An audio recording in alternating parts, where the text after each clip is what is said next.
naman, ito naman po mga boss, most of our viewers are not really aware about Boccia games. So ano nga ba itong Boccia? Ito po isang precision ball na nilalaro karaniwan ng ating mga kapatid na PWDs. To learn more about this, let us all welcome Mr. Rogelio Sanchez, National Council on Disability Affairs. We also have Octavio Gonzalez, ang coach po ng Boccia Games, and Ana Amizola, player ng Boccia Games. Good morning! Welcome to Good Morning, Boss! Good morning, Dayan. Good morning, Dayan. Alright. Nabanggit ko kanina, Boccia Games, most of our viewers are not really aware about this game. So, can you tell us more about this kahit short history?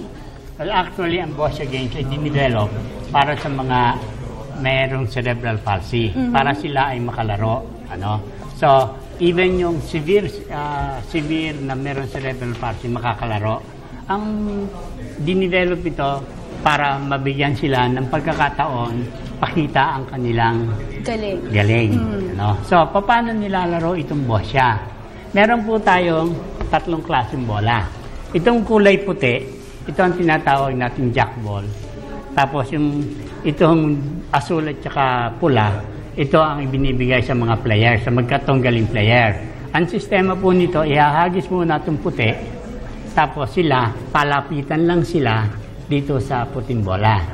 Ngayon, sila po, ang lahat po na naglalaro ay dapat medyo mahina ang kamay.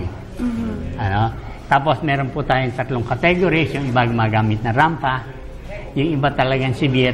So there are different categories? Yes, depende sa severity ng kanilang disability.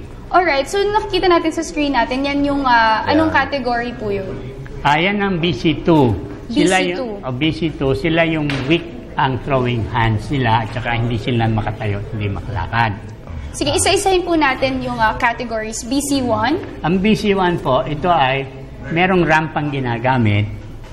Ang very severe ang atleta, ang severity nila. Tapos ngayon, meron silang headgear, yun ang nagpapahinto sa bola para umabot sa target. And then BC2, weak yung arms. BC2, weak ang arms. And then BC3? BC3, sila ang pwedeng, meron silang rampa, pero sila ang magko-control ng bola, pabababain sa rampa. BC4? Ang BC4 Pro, entertainment na lang po yan. Okay. So, ayan, nakita natin. So, parang siyang may halin tulad, Sir Octavio, sa golf, no? Kasi parang sabihin natin yung white or yung jackball, yung hole. And then kung sino yung pinakamalapit dun sa white ball or dun sa hole, yun yung mas mananalo. So, ilang involved players ang naglalaro dito? Meron po tayong yung singles, meron tayong doubles, and meron tayong team. Yung team natin, 3 players per team. Alright, for Mr. Rogelio Sanchez, being part of the National Council on Disability Affairs, ano po yung mga projects and programs that we do for the PWDs, most especially to raise awareness, lalo na po dito sa Boccia Games? Actually, mayroon tayong Committee on Sports for Persons with Disabilities. So tayo ang nagpapa-training tayo sa kanila. So we support yung lahat ng mga endeavors nila in sports. We develop them kasi kinukumpit natin sa mga international competitions, no? Aside from being a part of the Philippine National Games, tapos yung mga palarong pambansa ng Department of Education, so integral part na sila. Kaya continuous ang honing ng kanilang mga sports skills.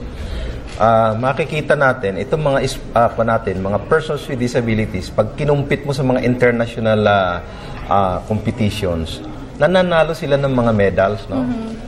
So, mayroon silang mga inuuwing mga medals. And awards. So, Boccia Games can be played recreational and as well as competitive basis. So, ito, do we have a tournament dito sa Philippines? Parang tournament Boccia Games? Yes, meron tayo. Ngayon, ganito ang ganyan. Every September, CP Week, meron tayong tournaments. Ngayon, meron kami mga side tournaments. Last month, naglaro kami sa Mandaluyong, which was sponsored by Mayor Abalos. And we are projecting to have another tournament in October and probably perhaps December. Alright. Kay Miss Ana naman, isang napakagaling na Boccia player. So how did you get into this game? Paano siya nakapasok dito sa Boccia Games? Ano po ako ni Doktor, bago kami maglalaro ng Boccia, meron kaming doktor na titignan yung level namin kung CP1 o CP2, CP3, CP4. Kapag sinabi ni Dr. Sabana na CP2, pasok ka sa Boscia Fair. Kasi may pag-asa ka ipaglaro sa ibang bansa o dito sa Pilipinas. Alright, Miss Ana, nabalitaan namin, isa na rin po kayong international player. Opo. Siguro, kwentuhan nyo kami dun sa mga naging experience nyo sa tournament. Nung nilaban po ko sa ibang bansa, siyempre, first time, nakita ko po yung mga kalaro ko na magagaling. Nagkaroon ako ng interest na para maglaro talagang Boscia. Kaya, nung bumalik ako dito sa Philippines, talagang pinakita ko ang the best ko na paano ba maglaro na may cerebral palsy na kaya lumaban sa ibang bansa. Wow. Ipinakita ko din sa mga katulad ko na may cerebral palsy na may pag-asa ang cerebral palsy lumaban kaya sa bansa. Wow, congratulations, Miss Ana, kasi talaga nga nagsilbi siyang inspirasyon at pinakita niya pati sa mga, hindi lang sa mga kapwa PWDs niya, kundi sa ating lahat, ang talagang kayang gawin ng isang mga PWDs at saka yung pinakita nila dito yung talento, husay at galing nila, lalo na sa laro nga Boscia. Siguro, Mr. Rizalillo, ano pa yung mga ginagawa natin para ma-raise yung awareness ng Boscia Games dito sa Philippines para naman yung mga katulad namin na mga ordinaryong mamamayang Pilipino, in our own little way, makakontribute kami at makatulong, lalo na sa mga kapatid nating PWDs. Actually, yun yung mga ginagawang tournaments nila. Iniikot yan sa different parts of the country. No? Hindi lang yan dito sa Metro Manila. Bagkus doon din sa mga regions. Nag-organize din tayo kasi marami din mga potential players, yung mga may cerebral palsy, na talagang kailangan mo bigyan ng opportunity to be trained. Makilala sila na despite of their severe disability, meron pa silang mga kakayahan sa larangan ng sport. So, hindi lang yan yung mga sa Boscia ang tinuturo natin. No?